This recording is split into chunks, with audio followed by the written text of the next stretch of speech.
रावुलपल्ली नामक गांव बहुत बड़ा था। उस गांव के वासी भी बहुत अच्छे लोग थे। अगर किसी चीज का यकीन करते हैं तो वो वही मानते हैं। सुब्बा रेड्डी नामक एक आदमी वहाँ का सब्जी व्यापारी था। उस गांव में सभी उस पे यकीन करते थे। वो एक नेक इंसान था और हर रोज सुबह ताजी सब्जी लेकर बेचने आता था और उन्हें कम दाम पे ही बेचता था। इसीलिए उस गांव के सारे लोग सिर्फ सुब्बा रेड्डी के पास सब्जी खरीदने आते थे और उसका व्यापार बहुत अच्छा चलता था। रावुलपल्ली के बारे में जानकर पड़ोसी गांव के 3 आदमी विजय, श्रीकांत और टिम्मैया मिलके रावुलपल्ली सब्जी बेचने आते हैं। सुब्बा रेड्डी का व्यापार अच्छा चलने के कारण उनके पास सब्जियां नहीं बिकते हैं और इस कारण वो तीनों बहुत दुखी होते हैं। बहुत सोचकर वो एक फैसला करते हैं। हम तीनों बहुत ही कम दाम में सब्जियां बेचेंगे। कुछ दिन बाद गांव के लोग हम पे भरोसा करने लगेंगे और तब हम सुब्बा रेड्डी को इस गांव से भगा सकेंगे।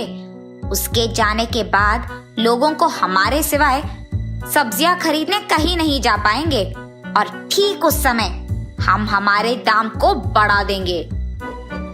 टिम्मैया की बातें विजय और श्रीकांत को अच्छी तरह समझ आते हैं। टमाटर और प्याज की दाम आसमान से भी ऊपर हो जाता है। अरे रे, टमाटर और प्याज का दाम तो बहुत बढ़ गया है। न जाने रावुलपल्ली के वासी खरीद पाएंगे कि नहीं। पर जो भी हो, मुझे अपना जिम्मेदारी निभाना होगा। इसीलिए मैं सब्जी को खरीद के उन्हें उसी दाम पे बेचूंगा। अगर मेरा लाभ भी नहीं आया तो कोई बात नहीं। ऐसे सुब्बा रेड्डी उसके मन में सोचता है। अगले दिन सुबह सभी सब्जी खरीदने सुब्बा रेड्डी के पास आते हैं। उसके मुंह से दाम सुनते ही वो सब चौंक जाते हैं। सुब्बा रेड्डी को पूछने पर वो कहता है, बाहर इससे भी ज्यादा दाम है जी। मैं तो दाम कम करके बेच रहा हूँ। सभी उसी दाम पे सब्जियां खरीदने लगते हैं। इतने में दूसरी तरफ से एक आदमी चलते हुए आता है और कहता है, आपने 1 किलो प्याज कितने में लिया? 70 रुपए। वहां तो 1 किलो 40 रुपए में दे रहे हैं। ये सुनते ही सारे गांव वाले सोचने लगते हैं कि सुब्बा रेड्डी लालची बन गया है और सभी उसके पास जाने के कारण ही उसने अचानक दाम बढ़ा दिया। इसीलिए वो मिलके फैसला करते हैं कि आगे से उसके पास सब्जी खरीदने कोई नहीं जाएगा। अरे ये क्या, बाजार में तो 1 किलो प्याज 70 रुपए है ना। ये लोग कम दाम पे क्यों बेच रहे होंगे? दाल में कुछ तो काला है और मैं इन सब्जियों को कैसे बेचूंगा? गांव वाले सारे मिलकर फैसला करते हैं कि सुब्बा रेड्डी को गांव में रहने नहीं देंगे।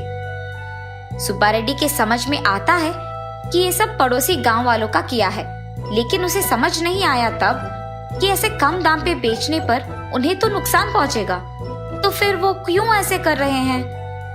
तब उसे समझ में आता है कि उसे गांव से भगाने के लिए ही उन्होंने ये सब किया।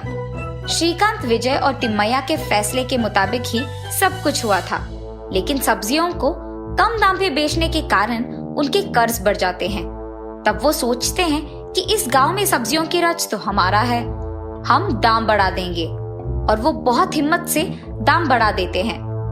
सुब्बा रेड्डी के चले जाने के कुछ ही दिन बाद रावुलपल्ली में सब्जियों का दाम सोने से भी बढ़ जाता है। सारे गांव वाले हैरान हो जाते हैं और उन तीनों से पूछते हैं। तब वो कहते हैं कि बाजार में तो यही दाम चल रहा है। अब गांव वालों को सब्जी खरीदने के लिए डर लग रहा था और उनके पास और कोई चारा भी तो नहीं था। तब गांव वालों को सुब्बा रेड्डी की याद आती है और सोचते हैं कि बेचारे को उसकी गलती के बिना ही हमने गांव छोड़ने बोल दिया। इतने में एक बूढ़ा आदमी सब्जी बेचने उस गांव में आता है और वो सब्जी बहुत कम दाम में बेचता है।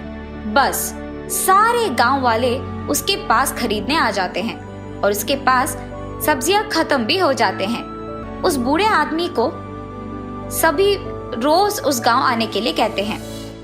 ये जानकर श्रीकांत, टिम्मैया और विजय को बहुत गुस्सा आ जाता है। तीनों मिलकर उस बूढ़े आदमी को चेतावनी देते हैं और कहते हैं कि अगर इस गांव में रहना है तो हमारे कहे दाम पे ही सब्जियों को बेचना है, वरना हम तुम्हें यहाँ नहीं आने देंगे। बूढ़ा आदमी अगले दिन आकर आराम से सब्जियों को उसी दाम पे बेचता है।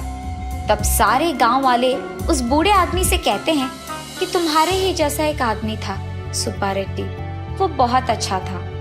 तब वो बूढ़ा आदमी उसका नकाब उतार देता है और सबको पता चलता है कि वो असली में सुब्बा रेड्डी ही था। आश्चर्यचकित होकर सभी उससे पूछते हैं कि ये सब कैसे हुआ, और सुब्बा रेड्डी सभी को सब सच समझा देता है। उसके बाद गांव वाले श्रीकांत, विजय और तिम्मैया को गांव नहीं आने देते हैं।